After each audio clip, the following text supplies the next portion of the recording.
नमस्कार मित्रांनो, श्रीदा पानवलकरांच्या कथा यात्रेत आपले स्वागत आहे. आजची कथा म्हणजे सूर्य. कधी कधी माणसांना आपली स्वप्न बाजूला ठेवून दुसऱ्यांची स्वप्न जगावी लागतात. पण ती जगताना आपल्या आतला माणूस कसा मरत जातो याचे अतिशय अंगावर येणारं चित्रण म्हणजे पानवलकरांचे या कथेत आहे. एका हव्या मनाचं पोरगं पोलीस कॉन्स्टेबल होईपर्यंतचा प्रवास म्हणजेच सूर्यकथा आहे. या कथेचा नायक आहे अनंता त्याच्या आईसारखाच म्हणजे अतिशय हळवा आणि संवेदनशील. पण त्यांचे वडील जे स्वतः पोलीस कॉन्स्टेबल आहेत त्यांचं एक स्वप्न आहे आपल्या मुलानं पोलीस अधिकारी व्हावं. पानवलकरांनी ते एक अतिशय सुंदर ओळ लिहिली ज्यामध्ये अनंताचे वडील त्याचा पोलीस फॉर्म भरत असताना अनंताला असं वाटतं की जणू ते त्याचा मृत्यूपत्र लिहित आहेत. कारण त्याला ठाऊक असतं की पोलीस खात्यात गेल्यावर त्याच्यातील ती हळवी आई कायमची संपणार आहे. अनंताची पोस्टिंग मुंबईला होती. तो एकटा राहू लागतो. मुंबईची धावपळ, आयुष्य आणि पोलिसाची नोकरी त्याच्यातला आतली मनाची भावना कोरडी ठाक करते. काही काळ त्याचे वडील त्याला भेटायला मुंबईला येतात. त्यांना वाटतं आपला मुलगा आता मोठा साहेब झाला असेल, खुश असेल.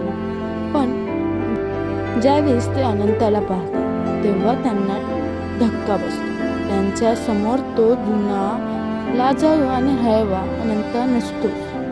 तो एक कठोर यंत्रासारखा वागणारा पोलीस झालेला असतो. वडिलाला जाणवतं की आपण आपल्या स्वप्नासाठी मुलाचा आतला माणूस बळी दिला आहे. कथेचे नाव सूर्य का आहे हे शेवटच्या भागात उमजतं.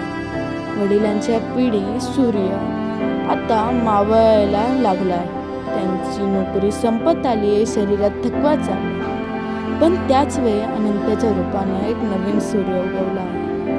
मात्र हा सूर्य शीतल आहे नाही, तर तो पोळणारा आहे. जबाबदारीचं ओझं पेलणारा अनंता आता पूर्णपणे बदललेला आहे.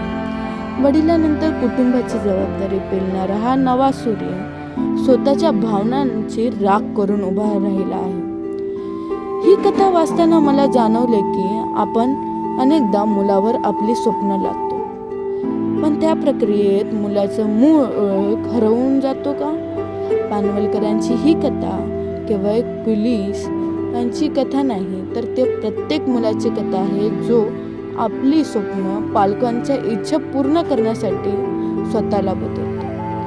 अनंताचा प्रवास हा माणूस ते यंत्र होण्याचा प्रवास वाटतो. तुम्हाला काय वाटतं? अनंताने वडिलांच्या समाधानासाठी स्वतःला बदलणं ते योग्य होतं का? कमेंटमध्ये नक्की सांगा. ही कथा तुम्हाला कशी वाटली हे कळवा. पानवलकरांच्या अशा आणखी काही निवडक कथा आपण या मालिकेत पाहणार आहोत.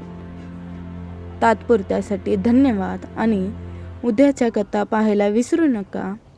आणि तुम्हाला पानवलकरांच्या कथा अशाच ऐकायच्या असेल तर या प्लेलिस्टला डाउनलोड करायला आणि व्हिडिओला लाईक करायला विसरू नका आणि चॅनलला सबस्क्राईब करायला विसरू नका. धन्यवाद.